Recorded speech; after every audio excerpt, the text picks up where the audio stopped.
একদিক দিয়ে আপনি সাংবাদিকদের ব্লেম করছেন, আবার নিজেও কিন্তু আমি সাংবাদিকদের ব্লেম কেন করছি বুঝতে হবে। আমি কিন্তু তাকে নিয়ে একটা বাজে কথা বলি নাই। আপনারা কিন্তু বারবার আমাকে একই কথা বলতে বাধ্য করবেন না, আমি কিন্তু আপনাদেরকে দিব না। আপনারা ইট ডাজন্ট মিন আপনারা লিখতে পারেন যে আমি তাকে এডুকেটেড বলি নাই, আমি তাকে বাজে কথা বলেছি, তার ক্যারেক্টার ভালো না এগুলো আমি বলেছি, এইটা আপনারা লিখতে পারেন না। আমি এই অধিকারটা দেইনি, আমি তাহলে আপনাদের এগেইনস্টে মামলা করবো বা ব্যবস্থা নিব। সরি টু সে আপনারা কোনো বাজে ক্যাপশন লিখবেন না। আমি আপনাদের কাছে রিকোয়েস্ট না, বাট আপনাদেরকে আমি বলছি কোন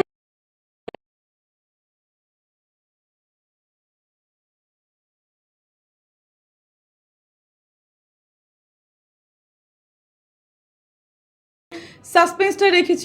এটা যদি মনে করেন সাপোজ ওনার সাথে আমার বিয়েও হয় বা কারোর সাথে হয়, তাকে নিয়েও তো বাজে কথা বলার প্রশ্নে আসে না। এটা কিন্তু আপনারা ক্লিয়ার কিনা? আমি তাকে নিয়ে এই পর্যন্ত কোনো বাজে কথা বলি নাই। যেগুলো করা হয়েছে একমাত্র কেটে কেটে ভিডিওটা দেওয়া হয়েছে, এই হচ্ছে ব্যাপার।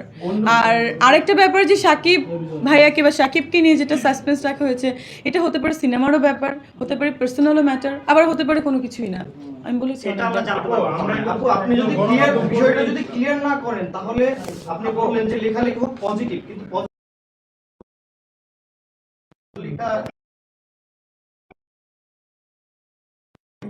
হ্যাঁ, এই ব্যাপারটা আমি আরো কথা বলি ভাইয়ের সাথে, সাকিবের সাথে কথা বলে এই ব্যাপারটা আমি দুদিনের ভিতর আমি নিজেই ফেসবুকে